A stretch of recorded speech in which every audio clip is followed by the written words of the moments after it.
Good morning. I am now very pleased to introduce Caroline Burton and Malindi Ayienga, who are going to present a bit about their project or their organization called Diva Day. Malindi was born and raised in Toronto and studied musical theater at the Etobicoke School of the Arts and then later at Sheridan College. She's a Dora Award-winning performer and a proud co-founder of Diva Day International. And she writes, she's a proud dog mom and she loves to paint with watercolors. Caroline is a multidisciplinary artist and activist who's passionate about people. Caroline studied musical theater at Sheridan College and is a proud co-founder of Diva Day. During this global moment of rest, they can't wait to see how life will evolve around them and where they will fit in. And I now I welcome Malindi and Caroline to take over. Hi, everybody. Hello, hello. Thank you. As Charlene has said, Malindi and I both went to Sheridan together, and we study musical theater, which is still a huge passion in both of our lives, and the arts is so important to us, as well as equality for young menstruators and people who menstruate all over the world. Malindi, Yeah. you talk about Yeah. what? Yeah. So my dad was born and raised in rural Western Kenya in a teeny little town called Nambale. And through education, his life ended up taking him to a place where he met my mom, who is Canadian. And then he came here and they started a family, and that's how my origin story. And so I have a connection to Kenya. As I was growing up, all of my dad's family and community still exists there. So we have strong ties to Nambale. And when my dad went back on a visit in 2017, he was showing us photos from his trip, and he showed me a photo of these girls sitting on a bench at the back of a classroom, and the bench was covered in sand. Uh, and I was like, "What's that?" And he was like, "Oh, those are the girls that are menstruating." And I was like, "Pardon me?" And he said, "Yeah, the girls are sitting on a bench covered with sand, menstruating, and they're actually the lucky girls because they're physically in the classroom." And the reality for the majority of a lot of young menstruators all around the world, who don't have access to menstrual hygiene products, is that they are unable to leave their homes and achieve their education, which for a young person is a really hard thing to kind of wrap your mind around. The fact that this biological function that is a signifier of health and growth and life, um, is actually going to be a hindrance to you learning and receiving an education and adding value to your life and bringing honor to yourself and to your family. It's so important. Education is the key to achieving anything anywhere, but especially in a place like Kenya. It is really, really essential. And there are already so many barriers as far as purchasing a uniform, paying school fees, being able to feed all the kids. Never mind this added barrier of menstruation. And so this experience turns into a shame experience, and a lot of these young menstruators. I'll never forget, on my first trip, one girl said to me, the very first time I menstruated, I asked myself why God created me to serve such a shame. And that really tore me in half, because I don't know who taught her that lie, but it must be uprooted. And that's kind of where Diva Day began. Yeah. Yeah. Yeah, and on the idea of education, so Malindi had this experience and this relationship to Kenya and to these young girls because of her family. And then when I was brought into Malindi's life through school and became friends with Malindi, as well as our greater team, there are 7 of us who work together to run Diva Day, as well as it's constantly growing, the amount of people that are a part of it. But the core group and co-founders of the 7 of us all met through our opportunity to achieve this education, and also a specialty education through the arts, which is just the amount of privilege that we can acknowledge that we had to go to this school and learn the thing that we loved and to partake in the thing that we loved. When Malindi shared this story with us, it was just a no-brainer that we wanted to partake and we wanted to be a part of it, especially on our journey as women in Canada, and understanding gender and oppression. This was a place that I knew that I wanted to be a part of. And that's kind of how our team came together to form what is now Diva Day, which has grown so much in the past 3 years. Yeah. And so basically, we were thinking how this issue of period poverty or menstrual equity on the more positive side of the way to word things, how can we as artists make tangible change when my skill set involves singing, dancing, acting, being on stage, talking in front of people? How can I change the world with sing, song, and dance? And we have kind of created this workshop module forum that is all taught through music and dance and acting activities, charades, and these. Oh, sorry, I'm hearing an echo. Is that? Can I change? Can you hear an echo as well? Do I need to change something? Okay, I think it went away.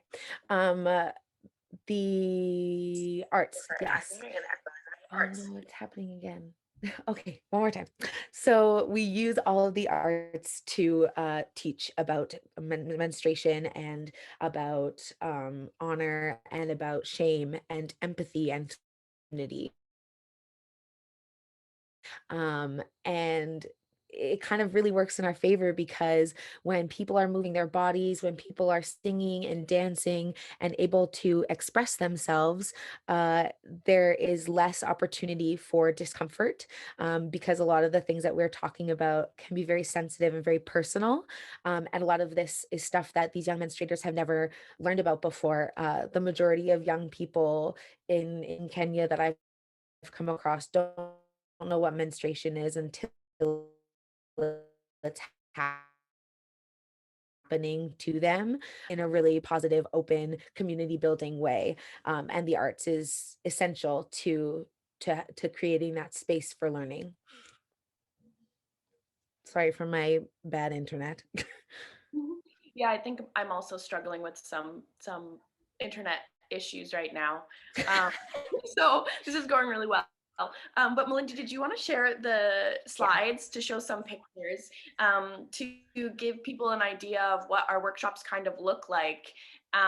Because I think that's really important to be able to visualize what our experience was. I know it was a huge perspective shift when I first arrived in Kenya and got to work with these young girls and these young menstruators. To be able to put a face and put a personality to these people that Malindi had been talking about was just an extremely empowering experience. So these are some photos first of us. We are partnered with the Diva Cup, which we use because of the environmental sustainability as well as the longevity of the product. It can last you 10 years, so that takes the financial burden of having to repurchase products, which just makes sense in a community where the idea of repurchasing is the main issue. Yeah, so this is some pictures, and then I guess we can just show the video of what we do.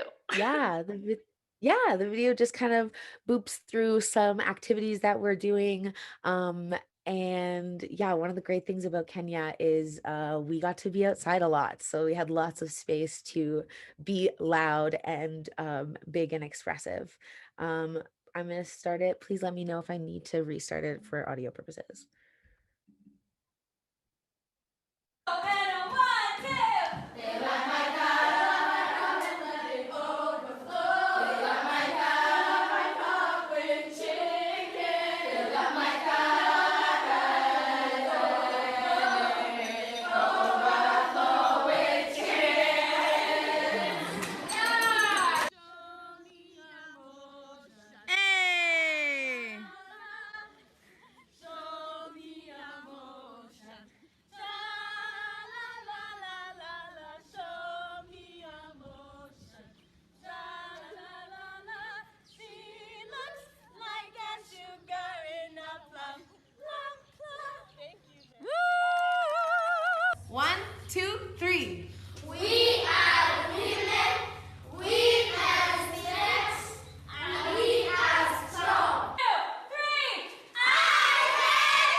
And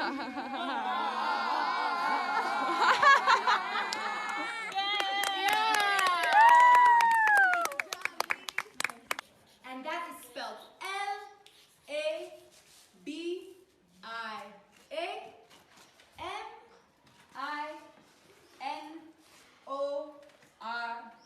Labia. That's the video. So up until this point, Diva Day has provided over 1,000 young menstruators in Kenya with access to a Diva Cup, a Diva Day handbook, which has all the information that we cover in the workshops, but it's something they can take with them. And the workshop experience of community building and shame dismantling and hopefully a whole heck of a lot of fun. And yeah, we are in the process right now of becoming a registered charity here in Canada so that we can get big donors and give big tax receipts and keep doing what we're doing. This is one of those things where you don't think about this in high school about like, oh, what do I want to be when I grow up?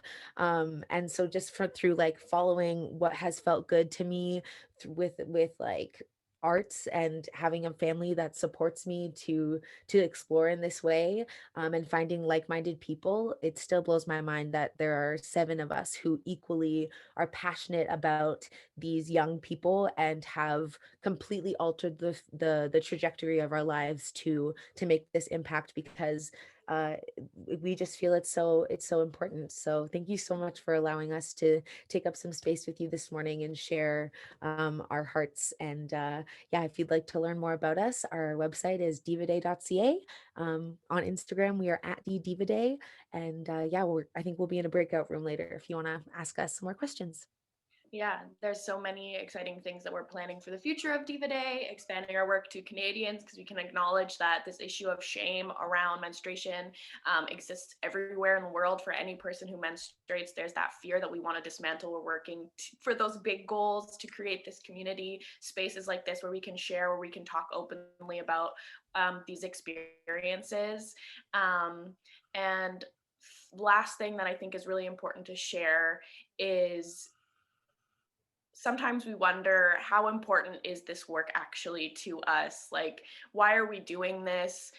Is this even our place? What keeps us going?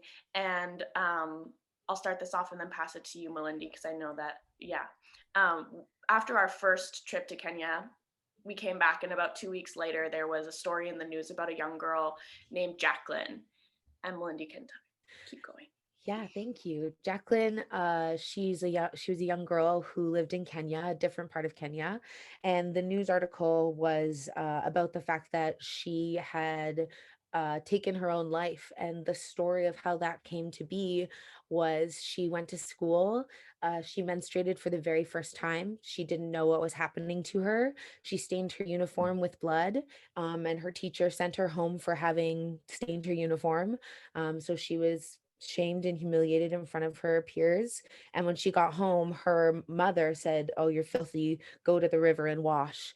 And she went to the river and she took her own life, because that is the power of shame. When we feel isolated, when we feel like we are the mistake, which especially with menstruation, because it's so personal and inside of your body, how could you not think that you are the dirty, bad thing? And so it is so important to spread this message, because it literally saves lives. And we have a song now called Jacqueline's Song, and the chorus goes, "There's magic, magic in your blood. There's magic, magic in your love. Who you are is enough. Yeah, that's something I know. Love will win if you let it grow. There's magic, magic in your blood." Yeah, and we wish we could share more of that song. We do. Yeah, it's a beautiful song. Hopefully one day it'll be recorded in a #1 hit. But I think the next song that I gave or recommended to Charlene also encompasses that whole idea of loving the light and the beauty that you have inherently within all of us as human beings. So this is "I Am Light" by India Ari, and it is a beautiful song.